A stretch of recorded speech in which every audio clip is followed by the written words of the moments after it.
La famille, vous savez que le Moro Naba, le roi des Mossi, le Lolo Pachanga, je mets toujours ma bouche dans tout, mais jamais de la politique. Avant de commencer mon direct, j'aimerais dire un grand merci à certaines personnes, à quelques personnes qui m'ont contacté, à quelques personnes qui m'ont donné des informations, à certaines personnes qui m'ont poussé, qui m'ont mis sur le droit chemin dans le but d'apporter mon soutien et plus d'explications suite au meurtre de la sœur togolaise étudiante qui a été tuée à Marseille. J'ai vu beaucoup de blogueurs, influenceurs togolais, ivoiriens, béninois, les étudiants de Marseille, français, des influenceurs français qui ont fait des directs pour apporter leur soutien à notre sœur. Mais la famille, je me suis approché de la famille de notre défunte sœur qui a été poignardée. Beaucoup m'ont demandé, Mathieu, pourquoi tu ne mets pas ta bouche? Pourquoi tu ne parles pas de cette situation? Pourquoi tu ne nous dis pas ce qui se passe? Je ne peux pas venir allumer ma caméra, parler d'une histoire de meurtre sans connaître les raisons, sans connaître les dessous, sans connaître les vrais motifs, sans avoir des informations ou à ne pas avoir contact avec la famille du décès. Cela pourrait me porter préjudice demain. Je ne peux jamais venir parler d'une personne décédée sans le consentement de sa famille. Voilà. Nous tous, nous allumons nos caméras, chacun parle du décès de la fille. Mais parler du décès, parler du meurtre, qu'est-ce que cela va rapporter à la famille? Qu'est-ce que cela va apporter à la défunte fille? Kafla Kafla, elle est déjà décédée. Aujourd'hui, la question qu'on se pose, la première question est que la justice soit faite. Nous sommes en France. Et la France, du moment où on parle d'un acte de meurtre sur une personne féminine, automatiquement, la loi, la justice ferait son travail. Et j'ai confiance à la justice française, j'ai confiance à la police française qui feront leur maximum afin d'éclaircir, de mettre les motivations, de donner des explications sur la motivation du meurtre de la sœur qui a été tuée à Marseille. Ça, c'est de un. De deux, la deuxième question qu'on va se poser, comment rapatrier le corps? Comment rapatrier le corps? Comment rapatrier le corps de la jeune sœur qui a été tuée afin que ses parents, sa maman, sa tante, ses sœurs, ses frères, ses cousins puissent au moins la rendre un dernier hommage avant de l'enterrer? C'est la réelle question. Vous savez que pour rapatrier un corps, cela nécessite énormément d'argent. Cela nécessite beaucoup d'argent pour pouvoir rapatrier le corps. Cette jeune fille qui est décédée est une étudiante. Elle n'avait pas assez de moyens. La preuve, elle travaillait dans un fast-food. Elle n'a pas beaucoup de moyens. Qu'on va dire aujourd'hui, elle est décédée, elle a laissé 10 000 euros, elle a laissé 20 000 euros, on peut rapatrier le corps. Non, il n'y a pas. C'est à la famille de s'en charger. Soit la famille fait un effort pour trouver de l'argent pour rapatrier le corps au pays, ou soit le corps serait enterré ici comme toute personne, un vagabond, un clochard qui est tombé dans la rue, qui n'a personne, et on l'enterre comme ça. Mais moi, perso, le Lolo Pachanga, le Bazooka Faya, ce n'est pas ce que je souhaite pour le corps de notre sœur. Peu importe ce qui s'est passé, je pense qu'elle mérite au moins le minimum que nous, les Togolais, nous, la diaspora togolaise en France, que nous faisons notre maximum afin d'aider cette famille à rapatrier le corps au pays. J'ai eu à parler avec sa tante qui est à Paris. J'ai eu à échanger avec l'avocat. J'attends le retour de l'avocat qui est sur le dossier, qui est une Togolaise aussi. L'avocate qui est sur le dossier du maître de la sœur est une avocate togolaise. Et j'attends son retour. Je l'ai encore relancé ce matin. J'ai toujours pas reçu le retour de l'avocate. Mais par contre, j'ai eu le retour de la famille. Ses tantes et ses frères, ses proches m'ont tous fait des retours. Ils ont lancé un litige. Après mon direct, je partagerai le lien du litige. Et j'ai demandé que ça ne soit pas qu'un litige. Parce qu'il y a des personnes qui sont au pays, au Togo, qui peuvent faire des dons à travers les T-Money, les Mobile Money et autres. Donc s'ils donnent des numéros, il faut qu'ils me donnent 2 numéros afin que je puisse les partager pour que nous puissions tous ensemble, 50 € par-ci, 20 € par-ci, sur le litige que j'ai demandé que ce soit la famille même qui le crée. Moi, je ne créerai pas de litige. Eux-mêmes, ils n'ont qu'à créer le litige. La même chose que j'ai dit à l'avocate. Si eux-mêmes, ils créent le litige, ils m'envoient le lien du litige, je partagerai le lien de litige sur ma page, je mobiliserai la population, je demanderai à tous ceux qui aiment bien cette jeune fille, à toutes ces personnes qui seront touchées, aux personnes aimables, d'apporter leur soutien à la sœur afin qu'on puisse rapatrier le corps au pays. Je pense que c'est le minimum que la diaspora togolaise résidant en France, c'est l'heure de se soutenir autour de cette jeune fille pour que son corps puisse rentrer dans son pays natal afin que sa maman et son âme puissent se reposer en paix. Actuellement, à l'instant T, là où je vous parle, la maman est dans une situation très compliquée et hospitalisée. Elle est remplie par l'émotion. Elle est dans une situation pas possible. Imaginez une fille de 22 ans, une jeune fille étudiante de 22 ans, que sa famille envoie pour venir étudier en France, dans le but d'être un soutien familial, dans le but d'apporter, de soutenir la famille dans le futur. Un bon matin, on t'appelle maman, ta fille a été tuée, brusquement, sauvagement, par un individu qui est venu sans aucune raison, a fait sortir un couteau et l'a poignardé, pas une fois, pas 2 fois, pas 3 fois, pas 4 fois. À plusieurs reprises, à plusieurs endroits, et à l'instant T, elle a rendu l'âme à 22 ans. Février 2023, elle aura 23 ans. Février 2023, cette jeune fille aura 23 ans. La famille, je demanderai à tous les Togolais honnêtement, poliment, gentiment, que nous tous, nous serrons nos mains autour de cette famille, autour de ce lien de litige qu'ils vont créer, afin de les aider. Ça ne suffit juste pas de venir ici, oh, Maoula Wela, oh, Zizi, ça fait pitié. Oui, ça fait pitié, je suis d'accord. Si ça fait pitié, qu'est-ce que toi tu veux apporter à cette fille aujourd'hui qui est décédée?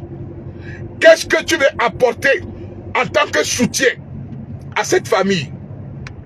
Et Onouzizi ne va pas le faire. Et Onouzizi ne ramènera pas le corps de cette fille à Lomé. Et Onouzizi ne fera rien pour l'enterrer. Et Onouzizi ne va pas rafraîchir le cœur de la maman. Mais je pense que si aujourd'hui, malgré tout ce qui s'est passé, cette mère reçoit le corps de sa fille dans son pays natal, elle pourra au moins faire son deuil. Malgré tout, si le corps rentre aujourd'hui dans son pays natal, la maman pourrait faire son deuil. Raison pour laquelle la famille, je demanderai humblement à toutes ces personnes qui sont touchées, qui sont au courant de cette situation, que dès que nous mettrons en place le litige et le numéro, et dès que j'aurai les nouvelles sur le dossier via l'avocat de la jeune fille, je vous tiendrai informé. Je vous tiendrai informé de l'évolution du dossier, de ce que nous pouvons faire, de ce que nous pouvons apporter à la famille afin que la justice soit faite. Ça, raison pour laquelle j'ai allumé ma caméra ce matin. Deuxième sujet, ça concerne un soi-disant blogueur togolais sur la toile qui, dans les années 2015, dans la nuit des années 2015, son papa qui revenait de boulot,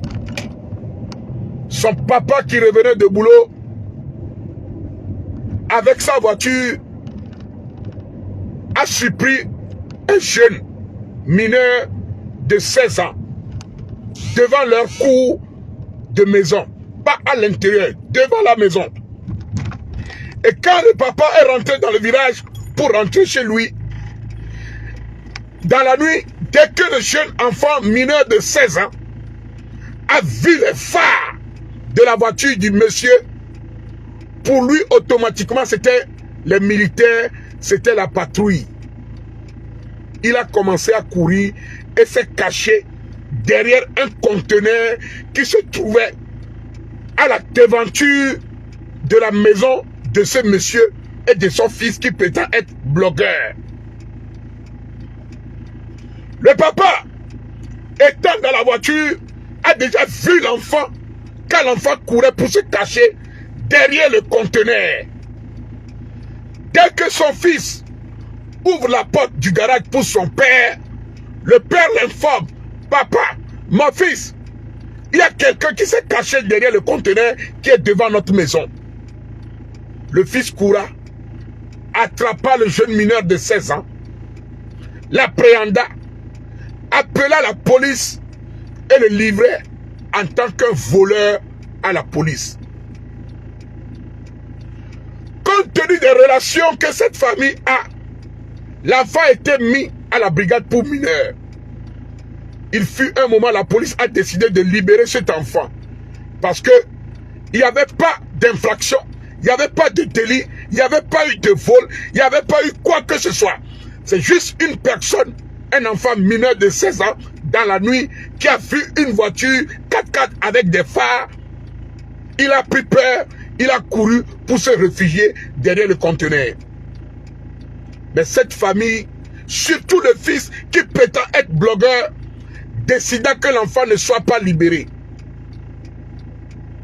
Quelques jours après, l'enfant décéda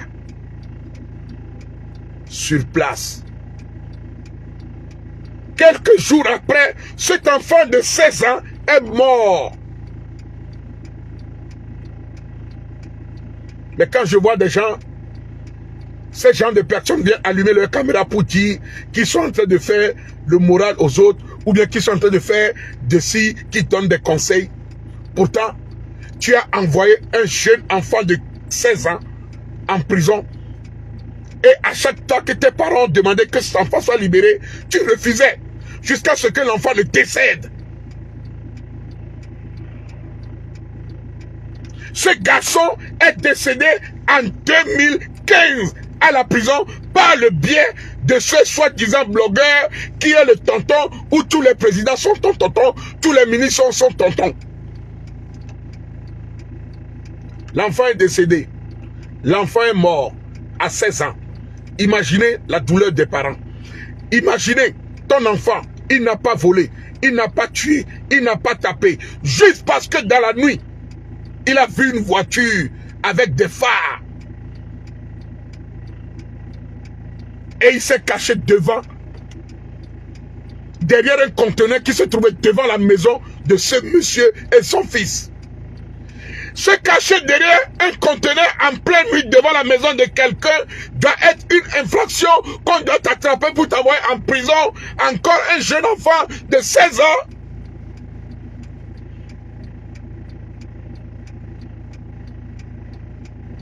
Parce que la personne a vu une voiture qui est hors des autres voitures. Cet enfant s'est dit, ah, c'est la patrouille. Qui ici parmi nous, sur la toile, n'a jamais vu une voiture 4x4 dans la nuit? Si tu n'as pas l'habitude, dans certains quartiers, Tu vois certaines 4x4 dans la nuit. On croit toujours que c'est une voiture de patrouille parce que tout le monde a peur de la patrouille. Il s'est caché derrière un conteneur pour se protéger. Et ce conteneur appartenait à ce monsieur qui avait la même voiture, le 4x4. Et ce conteneur était devant leur maison. On devait m'envoyer ou envoyer cet enfant de 16 ans en prison jusqu'à ce que l'enfant de 16 ans ne meure. La famille, voilà vos soi-disant blogueurs qui viennent faire les morales à 2 balles. Voilà vos soi-disant intellectuels qui n'ont même pas de bac. Voilà vos soi-disant blogueurs qui n'ont même pas leur bac. Qui viennent nous mentir ici. Voilà ce qu'ils sont capables de faire. Et ils continuent de souhaiter le mal à des gens. Quand je vois des gens qui demandent à ce que leurs frères togolais soient rapatriés. Quand j'ai des gens de voir qui souhaitent à Rodney, qui fête son anniversaire aujourd'hui, au lieu de lui souhaiter son anniversaire, il vient largement, paisiblement le dire, qui souhaite tout le malheur à Rodney. Abetovo ni mdo benon. Ekbekada kaledou, eba anniversaire. Yo, on va souhaiter joyeux anniversaire. Et Rodney anniversaire. On va souhaiter joyeux anniversaire. Allez voir les commentaires qu'il a mis sur sa page à l'encontre de Rodney. Le même gars a dit dans un de ses lives hier que lui, son souhait pour moi est que on me retire mes papiers et que je sois rapatrié au pays. C'est ça qui va faire réveiller l'enfant de 16 ans que toi et ton papa vous avez tué. C'est ça qui va faire réveiller l'enfant de 16 ans que tu as envoyé en prison et il est mort dans les jours à venir. Le genre de personne que tu es, de jour en jour, tu l'affiches. Hier, dans tes commentaires, je te l'écrivais. Pourquoi ne l'as-tu pas lu? Viens ici, me dis que Mathieu, ce que tu es en train de dire est fausse. Et je ferai témoigner la famille de l'enfant. Direct. Je ferai parler la famille de cet enfant de 16 ans.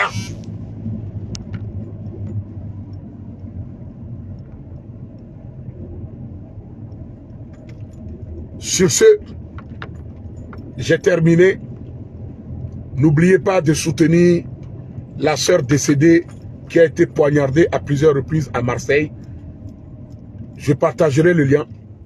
Je partagerai le numéro sur lequel, si vous voulez les aider à rapatrier le corps, tous ensemble, nous mettrons la main dans la poche et ensemble, on fera rentrer le corps. Comme je vous l'ai dit, j'attends le retour de son avocat. Dès que l'avocat me fait un retour, je reviendrai pour vous donner plus d'explications. Je voulais profiter de l'occasion pour dire un grand merci à Edwige Tanti. Edwige Tanti, que Dieu te bénisse. Je tiens à te dire un grand merci. Je dis aussi un grand merci à Abed Nebo depuis Marseille. Que Dieu te bénisse pour tout ce que tu fais dans cette histoire, pour que l'âme de ta copine se repose en paix. Abed Nebo, que Dieu te bénisse. Reste comme ça, comme tu es. Et j'espère que Dieu fera le corps, on fera tous ensemble, afin que ce corps puisse rentrer au pays, que la maman puisse toucher et voir son enfant pour la dernière fois avant l'illumination. Sur ce, la famille, c'était le Moronaba, le roi des Mossi, le Lolo Pachanga. Adaka, Oudou Benon, j'espère que tu vas bien et que tu te portes bien. La famille, on est ensemble. Sikalo, bonjour à toi. Remis, salut.